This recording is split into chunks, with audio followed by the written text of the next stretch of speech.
Next on Swissing It Up.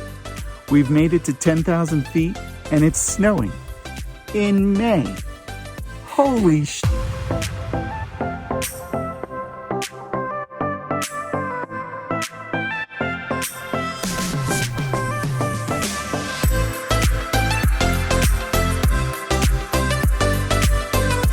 Hey guys, you're looking at a shot of what we know includes the Matterhorn, but we have not seen yet because it's snowing outside. The clouds have rolled in, the snow is falling, and then it's stopping, and then it's falling again. It's really snowing now. It's snowing. There's snow in my nose. It's snowing. But we're going to hang out up here for a little bit because, damn it. The weather changes fast, and it could be sunny, and we might actually get to see it. So if we see it, we're going to show it to you. But in the meantime, let's talk about how we got here. We took a ferry ride and a couple trains. Yep, we left 4 France, made it back over to Switzerland, and picked up a train and headed in the direction of Zermatt. So we are in the Alps. We are in the Swiss Alps. Can you tell? And Zermatt is at about 5,100 feet. I think I'm doing that conversion from meters to feet in my head. Oh my God, it's snowing a lot more. It's snowing a little heavier, but that's good. That's good. It's good. So Zermatt sits at 5,100 feet. We have taken what they call the Gornergrat train to the Gornergrat station. Such a cool ride. It was like a 35-minute ride, like straight up. And to give you an idea of how much, we have nearly added another 5,000 feet. Yeah, I think to our altitude. It's like 10,100 feet, Gornergrat. We're sitting at 10,100 feet, and the peak of the Matterhorn is still back there. It's back there. It's back there.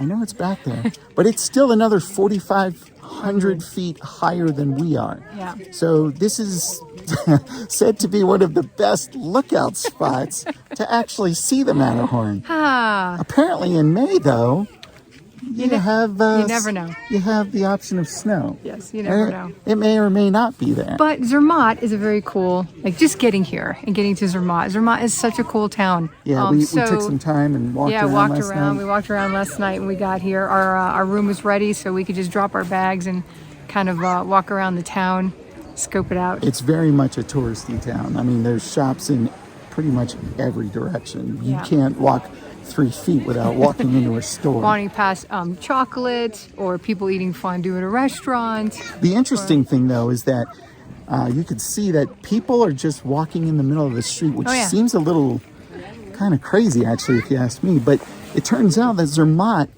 is a carless town. There are no gas-powered vehicles in the town of Zermatt. Nope, just these electric buggies, taxis, they all run. It's a very green town. If you are driving to Zermatt, you have to actually park your car at a train station outside of Zermatt and take the train in. So that's the way they roll here. And you know what? I got no qualms with that. Got no issue with that. By the way, cool little story. We ran into a guy named Martin who owns a distillery up here in Gornergrat. Yes, he actually does the distilling down in Zermatt and then finishes it off up here at Gornergrat and sells it here. He has a shop. He was able to rent some space. Yep. He was kind enough to give us a few tastings. So. Yep. So we got a tasting of some whiskey. Yeah. We got a tasting of gin, and we might we're going home with some. Yeah.